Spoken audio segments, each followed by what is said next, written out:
Here are the examples of Black Pigeon Speaks plagiarism, not fast forward, and the links to the articles will be in the description. The U.S. was created in the 17th and 18th centuries by settlers who were overwhelmingly white British Protestants.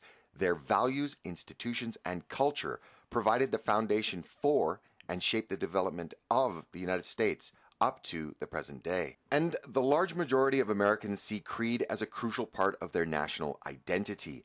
The American creed can be recognized by its distinct Anglo-Protestant culture, which includes the rule of law, the right of dissent, individualism, the English language, and the Protestant work ethic. While contributions from other European groups that added and modified the social fabric, think spaghetti and St. Patrick's Day, for example, the fundamental core that attracted millions with the opportunity and freedom it made possible remained. But the U.S. looks unlikely to duplicate previous successes, and without any change in course, a united country with a single language and culture is slowly changing into a country of two peoples, two cultures, and two languages. One Anglo, the other Hispanic. One English, the other Spanish.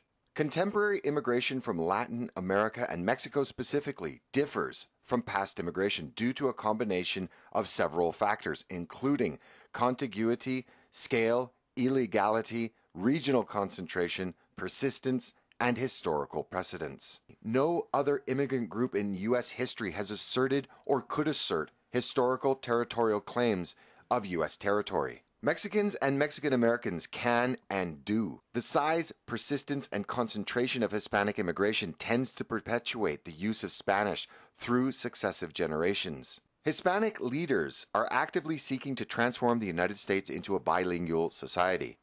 English is not enough, argues Salvador Sato, president of the Spanish-American League Against Discrimination.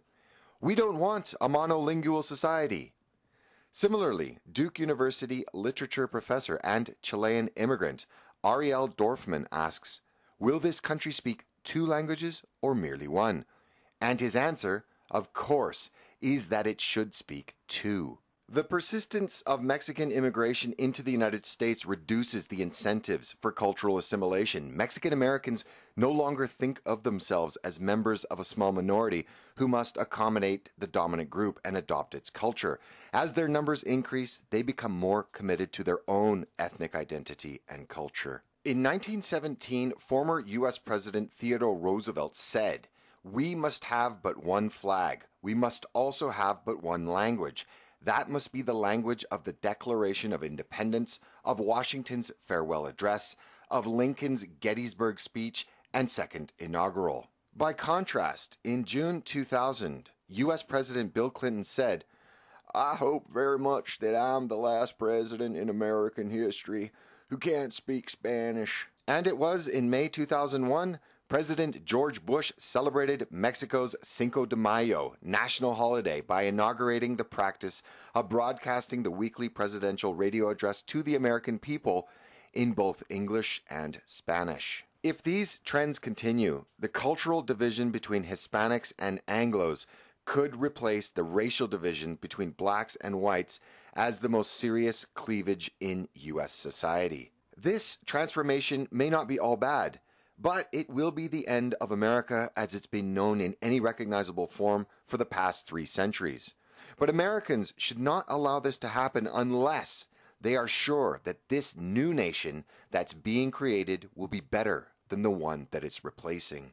And we are already self-censoring. A 2013 survey of U.S. writers found that after the revelations of the NSA's mass surveillance regime, 1 in 6 had avoided writing on topics they thought would subject them to surveillance, and a further 1 in 6 had seriously considered doing so.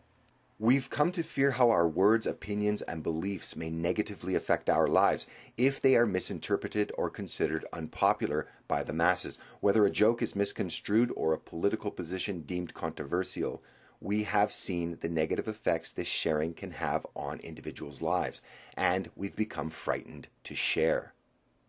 What is the result of this? We've begun to eliminate the most powerful thing about sharing platforms. We've stopped using them for meaningful social debate because we don't want to risk our livelihoods on what we believe in.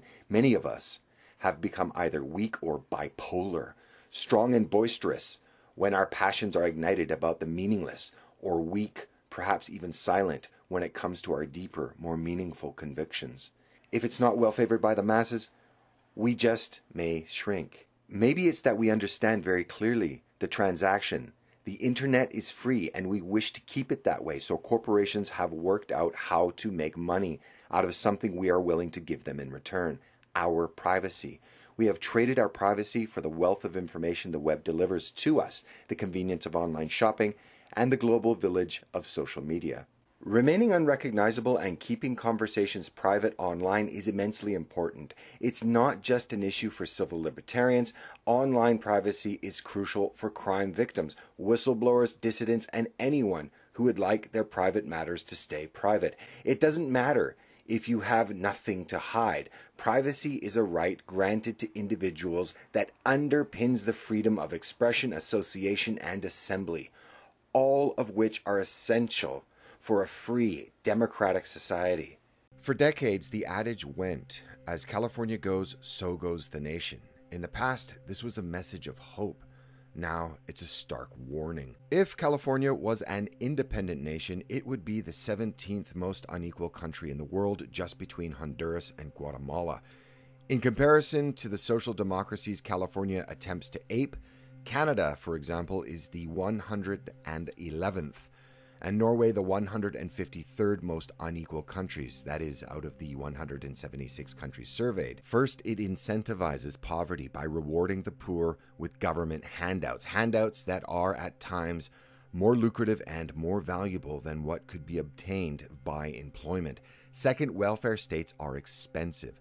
This means higher taxes and therefore slower economic growth and fewer job opportunities for everyone.